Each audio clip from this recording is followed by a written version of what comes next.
दुकानदार लड़की बोली, माँ जी, बहुत बढ़िया क्रीम है। आप एक बार लगाओगी तो आपके चेहरे की सारी झुर्रियां कुछ ही दिनों में गायब हो जाएंगी। सुमित्रा, अच्छा फिर तो एक नहीं दो क्रीम दे दो। वैसे कितने पैसे हुए? लड़की बोली, माँ जी, मात्र 315 रुपए। ये दोनों एंटी एजिंग क्रीम हैं। सुमित्रा बोली, अच्छा रुको मैं देती हूँ। सुमित्रा मन में सोचने लगी, अरे मेरे बटुए में सिर्फ 300 हैं, अब क्या करूं? सुमित्रा बोली, मेरा घर बस थोड़ी ही दूर है, मैं फिर बाद में ले जाऊंगी। अभी तुम मुझे बाकी का सामान दे दो। तभी एक दूसरी लड़की दुकान में आती है। लड़की बोली, एक सेकेंड, ये लो 15 रुपए। सुमित्रा बोली, पर बेटी, मैं तो तुम्हें जानती भी नहीं हूँ और तुम मुझे बिना जाने पैसे दे रही हो। लड़की बोली, अब जान लीजिए आंटी जी, वैसे मेरा नाम स्वीटी है। टेंशन मत लीजिए, वो मैं आपको देख रही थी कि आपको क्रीम पसंद आई है इसलिए। सिर्फ 15 रुपए की तो बात है, आप मुझे बाद में दे दीजिएगा। सुमित्रा बोली, जीती रहो बेटी। वैसे तुम कहाँ रहती हो? तुमसे फिर मुलाकात करनी हो तो मैं कैसे करूं? तुम्हारे पैसे भी तो देने हैं। स्वीटी बोली, रुकिए आंटी जी, मैं आपको अपना फ़ोन नंबर देती हूँ। आप मुझे फ़ोन पर अपना घर का एड्रेस दे दीजिएगा, मैं आ जाऊंगी। इसी बहाने आपसे मिलना भी हो जाएगा। सुमित्रा बोली, हाँ ये ठीक रहेगा, लिख लो तुम मेरा नंबर। सुमित्रा पास में ही एक मोहल्ले में अपने बेटे और बहू वर्षा के साथ रहती है। सुमित्रा की बहू वर्षा एक गरीब घर से आई है, इसलिए सुमित्रा अपनी बहू वर्षा को पसंद नहीं करती। वो अपने बेटे की दूसरी शादी कराना चाहती है, इसलिए वो एक अमीर घर के लड़की ढूंढ रही है। वर्षा ने तलाक देने से मना कर दिया। वो बहुत ही सीधी साधी है और गरीब परिवार की है।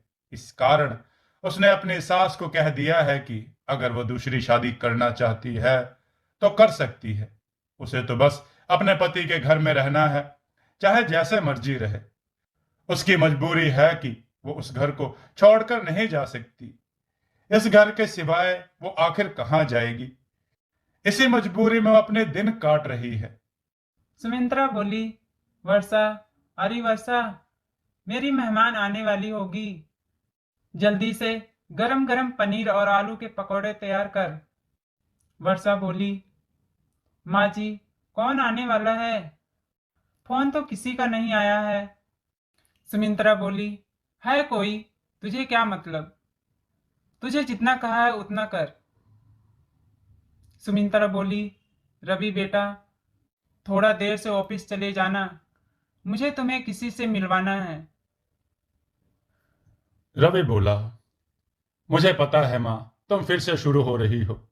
कोई ना कोई लड़की ही होगी। मैंने तुम्हें कितनी बार मना करा है कि मुझे दूसरी शादी नहीं करनी है। सुमित्रा बोली, तू पहले ही अशुभ बातें निकाल दे अपने मुंह से। अगर तू दूसरी शादी के लिए मना किया तो मैं अपनी जान दे दूंगी। तू अपनी माँ को चाहता है या नहीं? अभी सुमित्रा बात कर ही रही थी कि तभी स्वीटी आ जाती है। स्वीटी बोली, नमस्ते आंटी जी, कैसी हैं आप? सुमित्रा ने कहा, अरे आओ बेटी, घर ढूंढने में कोई परेशानी तो नहीं हुई ना? मैंने अपनी गाड़ी बाहर गेट के पास ही पार्क की है, तो कोई परेशानी तो नहीं है ना? सुमित्रा बोली, अरे नहीं नहीं, परेशानी की क्या बात है, आओ बैठो। सुमित्रा बोली, रवि बेटा, ये स्वीटी है, बहुत ही प्यारी बच्ची है। सुमित्रा स्वीटी के साथ बहुत मीठी मीठी बातें करती है। ऐसे ही अक्सर सुमित्रा स्वीटी को घर बुला लिया करती थी, या फिर रवि के साथ उसके घर मिलकर आ जाती थी। रवि मजबूर था। अगर वो इन सब के लिए मना करता तो सुमित्रा अपने आप को कुछ कर लेती। एक दिन वर्षा बोली, सुनो, मैं यही कहूंगी, अगर माँ जी को कुछ हो गया तो हम दोनों जिम्मेदार होंगे। आप स्वीटी से शादी के लिए हाँ कर दो। माँ जी अपने आप ही स्वीटी से बात कर लेंगी। स्वीटी फिर शादी के लिए जल्दी ही हाँ कह देती है। स्वीटी बोली, आंटी जी, मैं जानती हूँ आप वर्षा के घर में रहने से खुश नहीं हो, पर आप चिंता मत करो, मेरे पास बहुत पैसा है। हम दोनों खूब ऐशो आराम से रहेंगे, खूब मजे करेंगे। सुमित्रा बोली, पर एक शर्त है, अब से तुम मुझे आंटी जी नहीं, माँ जी कहोगी। रवि और स्वीटी की शादी हो जाती है और सुमित्रा अपनी बहू वर्षा के लिए सौतन ले आती है। जैसा सुमित्रा ने सोचा था वैसा बिल्कुल भी नहीं हुआ। स्वीटी ने आते ही अपना रंग दिखाना शुरू कर दिया। स्वीटी बोली, अरे ये घर अभी तक गंदा क्यों पड़ा है? क्या यहाँ पर कोई काम वाली नहीं है? वर्षा बोली, नहीं स्वीटी, घर की साफ सफाई सारा काम मैं खुद ही करती हूँ। स्वीटी बोली, तो माँ जी अब तक क्या कर रही हैं? मेरी सहेलियां किट्टी पार्टी के लिए आने ही वाली होंगी। माँ जी को कहो वो तुम्हारा काम में हाथ बटाएं ताकि काम जल्दी हो सके। वर्षा बोली, मैंने माँ जी से कभी कोई काम नहीं करवाया। उनकी उम्र तो देखो, वह इस उम्र में घर का काम कैसे कर सकती हैं? तुम चिंता मत करो, मैं अकेले ही कर दूंगी। स्वीटी बोली, तो क्या आराम से वो बैठ के रोटियां तोड़ने के लिए हैं वो? मैं उन्हें अभी बुलाती हूँ। स्वीटी, माँ जी, ओ माँ जी। सुमित्रा बोली, क्या हुआ स्वीटी बहू, तुमने मुझे आवाज लगाई? इस वर्षा ने तुम्हें कुछ कहा तो नहीं? स्वीटी, किसकी मजाल है जो मुझे कुछ कह जाए? मैं तो आपको बुला रही थी। जल्दी से झाड़ू हाथ में पकड़ो और पूरे घर में लगा दो। पूरा घर शीशे की तरह चमकता हुआ दिखाई देना चाहिए। अब आप ऐसे ही इस तरह बैठी रहेंगी तो घर का काम कैसे होगा? सुमित्रा बोली, कैसी बातें कर रही हो सीटी बहू? जब से वर्षा बहू आई है मैंने घर के किसी काम को हाथ नहीं लगाया। मैं तो घर के काम करना कब का भूल चुकी हूँ। स्वीटी बोली, तो अब कर लो, अभी तो कर सकती हो। मुझे कुछ नहीं सुनना, चुपचाप घर का काम कीजिए। ऐसे घर में कोई नहीं रह सकता। सुमित्रा सोच में पड़ जाती है। उसने अपने पैरों पर खुद ही कुल्हाड़ी मारी थी। वर्षा जैसी बहू के होते हुए उसने स्वीटी जैसी लड़की को अपनी बहू बनाया, जिसकी वजह से आज वो इस उम्र में घर के काम कर रही थी।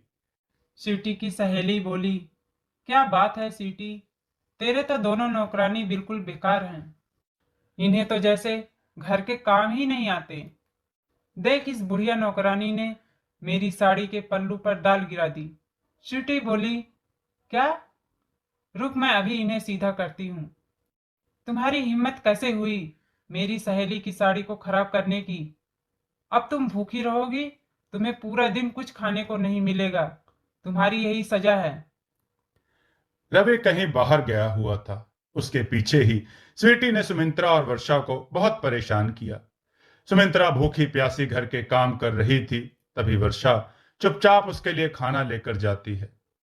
माँ जी, ये लीजिए, खाना खा लीजिए, आपको भूख लगी होगी। सुमित्रा बोली, वर्षा बहू, यह खाना तो तुम्हारा है और तुम मुझे दे रही हो, फिर तुम क्या खाओगी? वर्षा बोली, माँ जी, मुझे भूख नहीं है, मेरे से ज्यादा आपको खाने की जरूरत है। आपको अपनी बीपी की दवाई भी तो लेनी है, आप ही खाना खा लो। सुमित्रा बोली, मेरे से कितनी बड़ी गलती हो गई, मैं अपनी बहू की सौतन ले आई। हे भगवान, मेरी गलती को क्षमा कर देना। सुमित्रा बोली, वर्षा बहू, तू चिंता मत कर, अगर गलती मैंने की है तो मैं ही इसे सुधारूंगी। मैं स्वीटी को घर से निकाल कर ही दम लूंगी। स्वीटी सुमित्रा की बातें सुन लेती है और गुस्से में आ जाती है। स्वीटी बोली, क्या कहा? मुझे घर से निकालोगी? मैं तुम दोनों को ही इस घर से निकाल बाहर फेंक दूंगी। ये मेरा घर है। अब से यहाँ मैं और रवि रहेंगे। हम दोनों पति पत्नी के सिवा यहाँ कोई नहीं रहेगा। निकलो यहाँ से दोनों बाहर, इससे पहले कि रवि आए मैं तुम्हारी शक्ल तक नहीं देखना चाहती। निकलो बाहर, निकलो। तभी रवि आ जाता है। उसके साथ पुलिस भी थी। पुलिस वाला बोला, मिस्टर रवि, आपने सही समय पर हमें इस लड़की के बारे में खबर दे दी, वरना आपका पूरा परिवार जो है ना, खतरे में आ सकता था। रवि बोला, माँ, इस लड़की का नाम स्वीटी नहीं, चांदनी है। आज सुबह मैंने एक अखबार में इसके बारे में पढ़ा। ये एक चोर है। आप दोनों को घर से बाहर निकाल कर ये यहाँ अकेले रहना चाहती थी, ताकि ये इस घर को अपने नाम करके सब रुपया पैसा बटोर कर यहाँ से रफू चक्कर हो जाए। और आज जो इसकी सहेली आई थी ना, वो भी चोर हैं। उन्हें भी पुलिस ने अपनी हिरासत में ले लिया है। ये पूरा एक गैंग है जो रुपया पैसा जायदाद अपने नाम करके रफू चक्कर हो जाते हैं। वह ना खुद ही सोचो, कोई अनजान लड़की आपको क्रीम के लिए पैसे क्यों देगी और एकदम से दूसरी शादी के लिए कोई हाँ क्यों करेगी। माँ, तुमने बहुत बड़ी गलती कर दी। वो तो अच्छा हुआ कि मेरी और स्वीटी की शादी लीगल नहीं है और पुलिस के पास इसका रिकॉर्ड है, वरना तुम्हारी इस गलती की वजह से मैं भी जेल जा सकता था। सुमित्रा बोली, मुझे माफ कर दे रवि बेटा। वर्षा बहू, मैंने पैसे के लालच में आकर अपने ही बेटे की जिंदगी खराब करना चाहिए। इंस्पेक्टर साहब, ये स्वीटी बहुत गलत लड़की है। इसने मेरा क्या हाल कर दिया। मेरी वर्षा बहू कितनी अच्छी है, लाखों में एक है। बड़ी आई थी मेरी वर्षा बहू और मुझे घर से निकालने वाली। अब तू जेल की सलाखों के पीछे जा। जब सजा भुगतेगी तब मेरे कलेजे को ठंडक पड़ेगी। सुमित्रा को अपनी गलती का एहसास हो जाता है और वो अपने बेटा बहू को गले से लगा लेती है। दूसरी तरफ स्वीटी और उसके साथियों को जेल हो जाती है।